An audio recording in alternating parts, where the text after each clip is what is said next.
महाभारत का सबसे शक्तिशाली और दानवीर योद्धा सूर्यपुत्र कर्ण।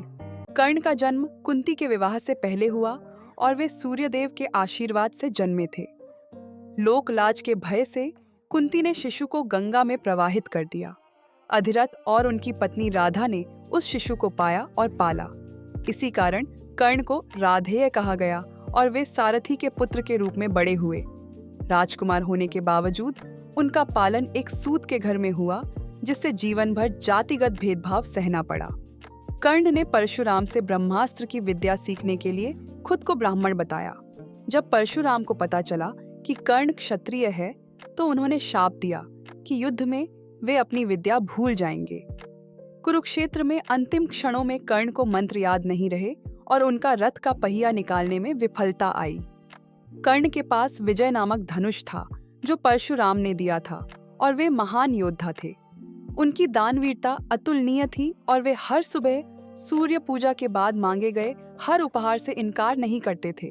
इंद्र ने उनके कवच और कुंडल मांग लिए ताकि अर्जुन की रक्षा सुनिश्चित हो सके।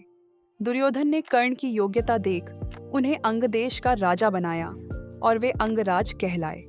कर्ण जानते थे कि दुर्योधन गलत था, फिर भी वे उसका साथ देते रहे। दो कारण थे, एक कृतज्ञता और दूसरा वचन जिसे उन्होंने निभाया। कृष्ण ने उन्हें पांडवों का साथ देने का प्रलोभन दिया, पर कर्ण ने अपनी मित्रता और नैतिकता नहीं छोड़ी। लेकिन उनकी शक्ति का सबसे बड़ा रहस्य क्या था? क्या वह केवल उनका कौशल था या उनके शरीर से जुड़ा वह कवच और कुंडल? परंपरागत रूप से इसे एक दिव्य वरदान माना जाता है, लेकिन अगर हम आधुनिक तकनीक जैसे बायो आर्मर या पावर्ड एक्सोस्केलेटन के नजरिए से देखें, क्या कर्ण का कवच कोई चमत्कार नहीं बल्कि उन्नत प्राचीन इंजीनियरिंग हो सकता था? ग्रंथों में लिखा है कि कर्ण का कवच उनके शरीर के साथ जुड़ा हुआ था। आधुनिक विज्ञान में इसे हम बायो आर्मर कह सकते हैं। बायो आर्मर जैविक और कृत्रिम तत्वों के मेल से बनी परत होती है।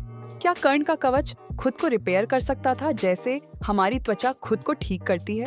क्या वह कवच कर्ण के दिमाग से सीधा जुड़ा था ताकि वह बिजली की गति से खतरों को भांप ले? यह कल्पना करना मुश्किल नहीं कि कवच स्मार्ट मटेरियलों से बना था जो प्रहारों को सोख लेते थे।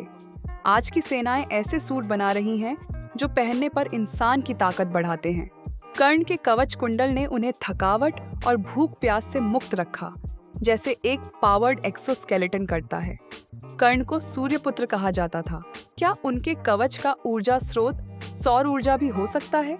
अर्जुन के दिव्य अस्त्र भी कवच पर असर नहीं करते थे। क्या यह किसी अद्वितीय धातु या नैनो कोटिंग की वजह थी? केवल कवच नहीं, कर्ण के कुंडल भी रहस्यमयी थे। क्या कुंडल एडवांस्ड कम्युनिकेशन डिवाइस या सेंसर्स हो सकते थे जो खतरे की चेतावनी देते थे? यही कारण था कि जब तक कवच कुंडल थे, कर्ण को हराना असंभव था। इंद्र को भी पता था कि कर्ण की शक्ति इस आधुनिक सुरक्षा में छिपी है। चाहे हम इसे ईश्वरीय चमत्कार कहें या खोई हुई उन्नत तकनीक, कर्ण का कवच कुंडल अद्भुत है। अगर आज नैनो टेक्नोलॉजी और बायोनिक्स में प्रगति है, तो क्या हजारों साल पहले भी ऐसी कोई सभ्यता रही होगी? आपकी क्या राय है? क्या कर्ण के पास वाकई एक बायो आर्मर था? वीडियो पसंद आया तो लाइक करें और ऐसे ऐतिहासिक रहस्यों के लिए सब्सक्राइब करें।